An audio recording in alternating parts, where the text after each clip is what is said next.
Hello, hello, everyone. And I am Nancy Matthews and delighted to be here with you again today. I was with you yesterday, and today we're back again, introducing you to some of the authors that are featured in the newly released book, Being the One: How to Live Boldly and Live Your Vision. And this is volume two of the book. Volume one was amazing. Volume two somehow is even more amazing. They're both great, really good. So I am so excited to be here with you and introduce you to these leaders who have taken the time to hone in on their vision, their purpose, and their calling, and contribute to this book so that you all have clear signs and roadmaps so that you can live your vision and live your calling. So I'm going to introduce you to each of our authors that are with us today. And I'm actually going to start off with Mary Jane Charles. Welcome, Mary Jane. Hello, and thank you for having us here. It's exciting, very exciting. It is exciting. Yeah. And to just for a second, I want to tell everyone who's purchased the book already. We got a number one new release. We're in the bestseller categories and we're still going for that number one bestseller. So if you didn't get the book, grab it. For those who already got it, thank you. And continue to let us know how these stories are impacting your life and touching your hearts. It's been really powerful, all the comments and the feedback that we're getting. And Mary Jane's story is a part of that. And the title of her chapter is The Thread That Pulled Me Here. What does that mean? Welcome, Mary Jane. Thank you. The thread that pulled me here is you started one part that you just never knew you had. All started with a Zoom class I was part of. We're all introducing each other at what we did. And there were a variety of caregivers, all different levels, and homespun. And I heard some of the stories, and the light went on in my head. I'm a caregiver. I've been widowed twice. I grew up with a schizophrenic sister, and I was a relief pitcher many times for lots of things. And that's what started the thread, was growing up in a big family, and you always helped. The term caregiver never popped in. It was a matter of you got up. If you saw a need, you filled it. And then Yeah. as life went on, I did the same thing. Again, I never So thought don't of tell it. everybody what's in the chapter. Don't tell I everybody. We want them to won't, read the book. but that was the beginning of the thread. And all Yeah. I can say is, for all the years in life, you don't realize how much knowledge you glean. And the whole purpose of my book is to also throw in the most important lesson: you're never alone, and you don't need to be alone. So that's the thread. Yeah, that is the thread. And what I loved about your story is how you only saw really how you had been giving and caring and supporting other people when you were in the company of others. And you're like, oh, wait, I do that. I do that. I do that. And and the thread, as you saw, was throughout your life, you've been a caregiver. Yes, And and yeah, so it you can wake up and volunteer for something, but be cautioned, you might come to own it, and you never saw that coming. But so there's help. If you need help, just ask. It's okay. yeah. Yeah.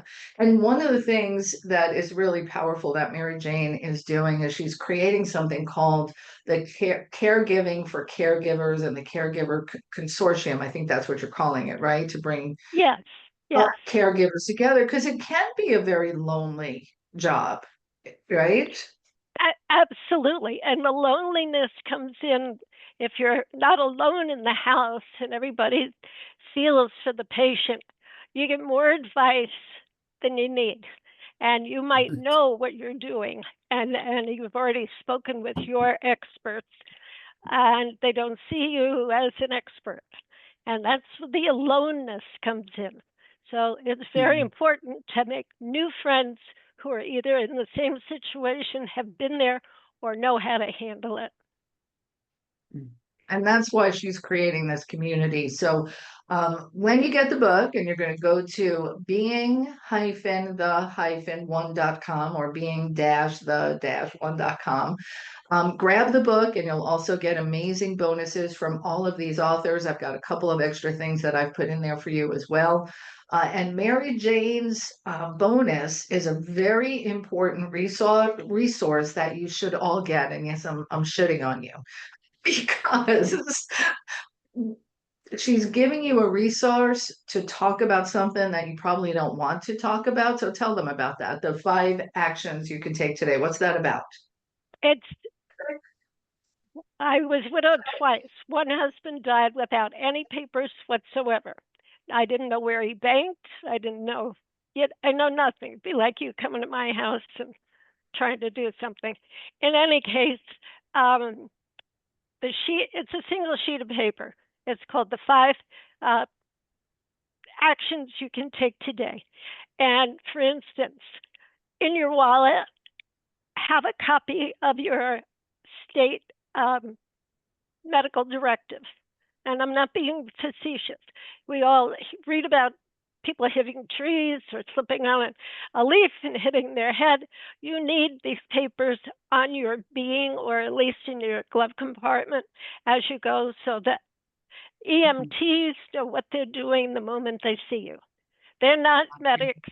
They call the hospital and get their advice from there. But the more they know about you, it comes down to a matter of time.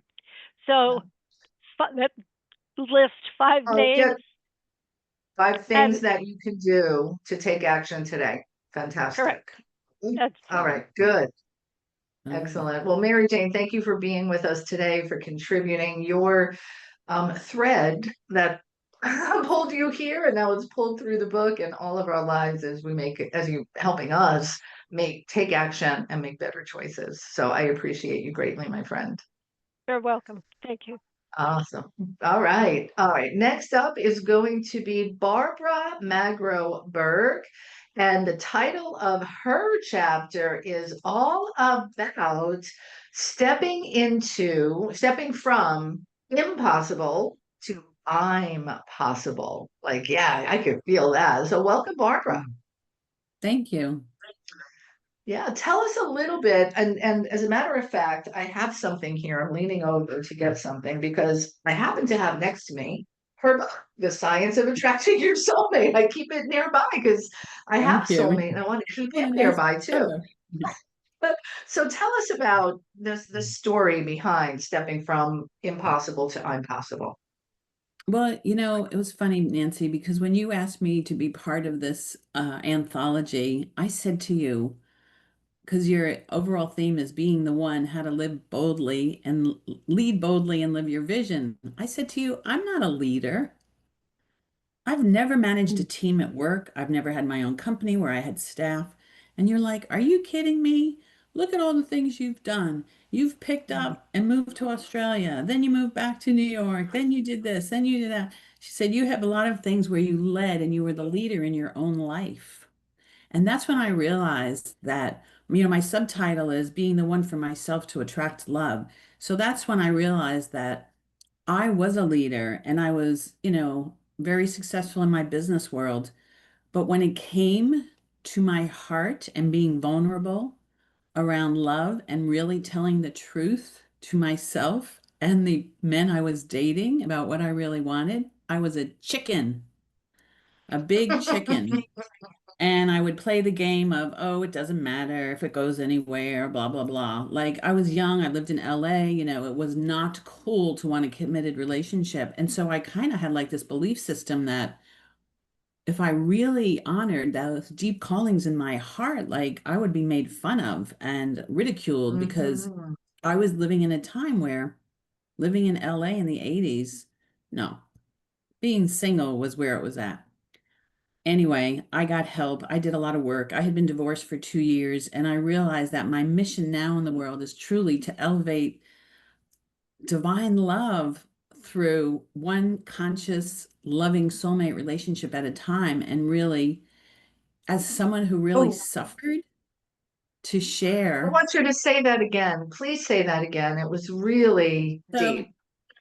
After everything I went through, as someone who suffered in love for 20 years and couldn't figure it out, I truly transformed and feel today my mission is centered in divine love as I elevate the world one conscious, loving soul relationship at a time.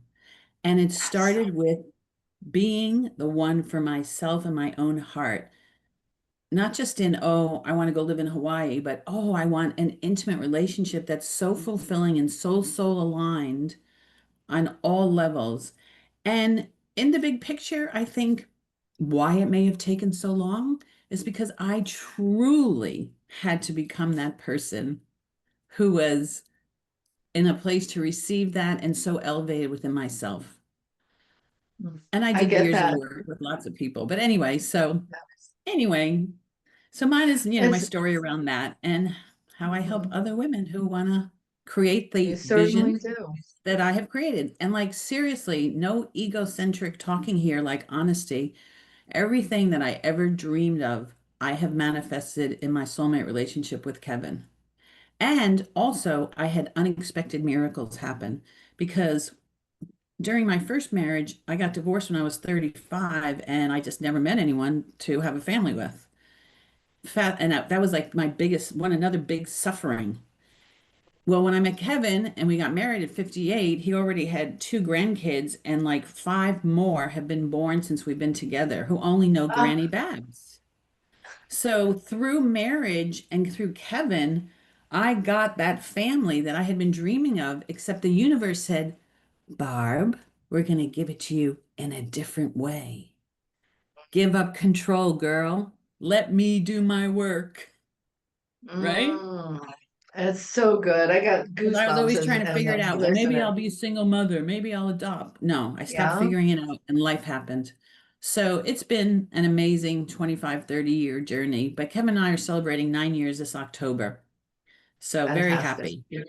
Yeah, very happy for you. And I'm very happy for all of the people who are now going to reach out so that they can give themselves the gift of self-honesty. And what do you Exactly. really want? And as somebody who was single for a very long time myself, You can relate to and this, right? I can relate to this. I had all the reasons why, the one wasn't around, or I was too busy, or I was too this, or this was the.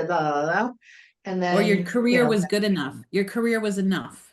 yeah, I'm good. Life can be better. That's right. So It can much be better richer. when your soul aligned. So, Absolutely. That so is the good. Thank you key. for sharing. Thank you for Thank you for recognizing having the me. leader you are.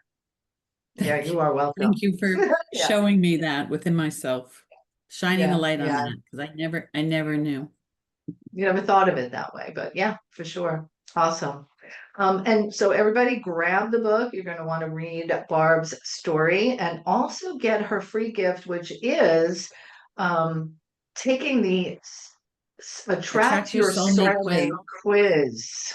Yeah. Yeah. So that's a quick little quiz. So tell us about it. Well, we just find out really where you're at. If you say you want to attract your soulmate, it really defines like what your blockages are and really how ready and what you might need in order to get ready. Because a lot of people say I want it, but the truth is they're not really ready.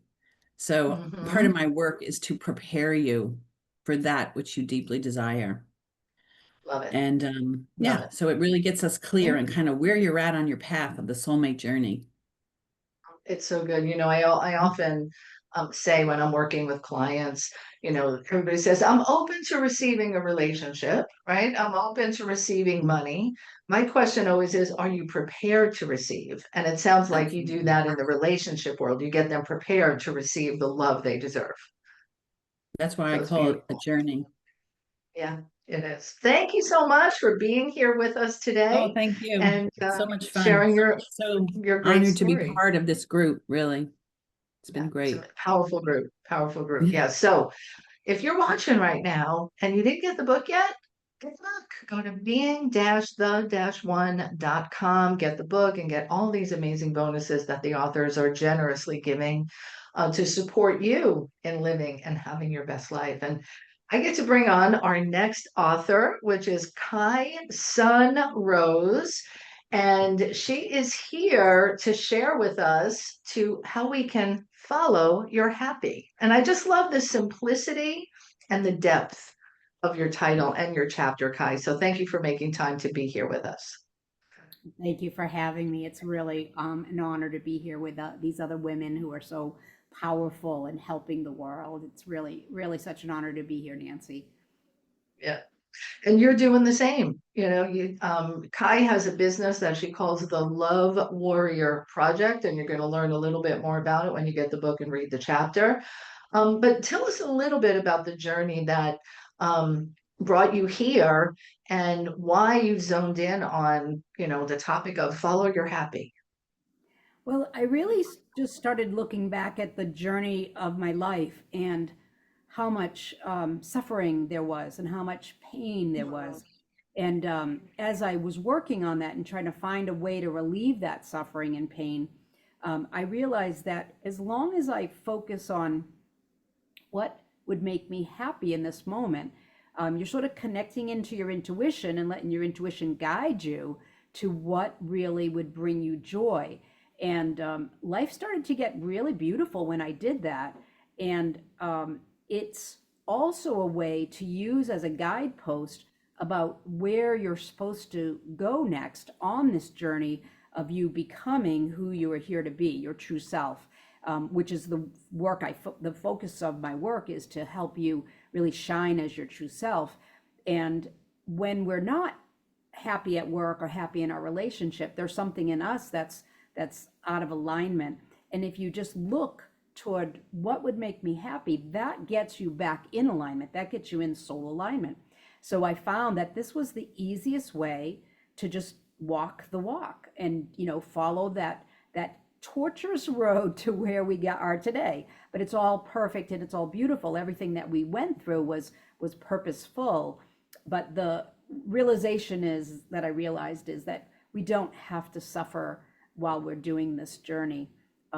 Most of us are taught really young that we can't accept what is happening.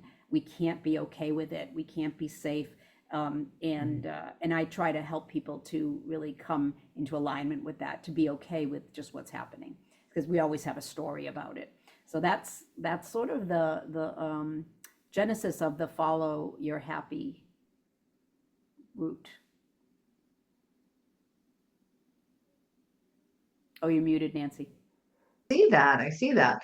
Yeah. So I've had the privilege of having experienced your work and how you guide me through discovering just like what's happening, right? There's so many things that are happening, whether they're memories or traumas or, disappointments or good things or health things. And you have a powerful, uncanny way of just zoning in and saying, giving me opportunity to have a new level of awareness and perspective about what's going on.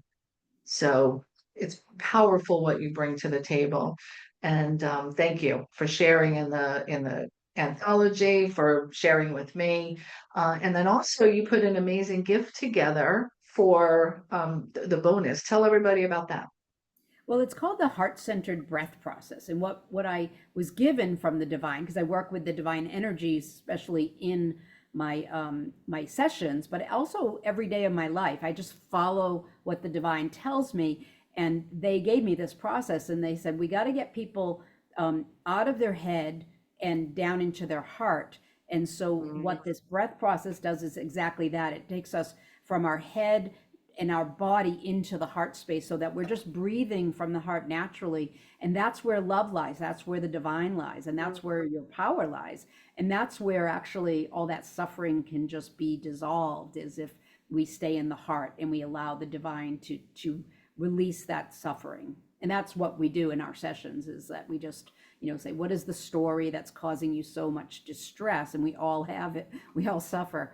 And it's the answer is in the heart. The answer is in love. And that's why my business is called Love Warrior Project too, is because as we find our love, we find our heart space, we find the power in the heart, we become love warriors, and then we can help other people find that love too. When you love and accept somebody else, it is the biggest gift you can give someone. If you just accept Mhm. them for who they are. That is a turning point in somebody's life. And probably the first time that someone sees them and accepts them as they are, as flawed as we all are flawed. And Yeah. when you can do that, it is a huge heart opening experience. It is. Wow. That is so powerful. And I'm grateful that you bring that to people's lives and you're bringing it to our world in a bigger way. So thank you so much. I appreciate you, Mary Jane. I appreciate you, Barbara, our other authors who aren't able to be with us today. Christine couldn't make it and Pastor Dorothy couldn't make it. So make sure you check out the book, read their chapters. They are both very, very strong, amazing women here to be of service to you. So make sure, grab the book, go to being-the-one.com. And my friends, thank you for contributing to this anthology, contributing to my life and to the lives of everybody who's grabbing this book and taking the next step with you. Thank you all for being here. I appreciate you you. all so much. Bye for Thank Thank now. you. Bye-bye. Bye. Bye, everyone.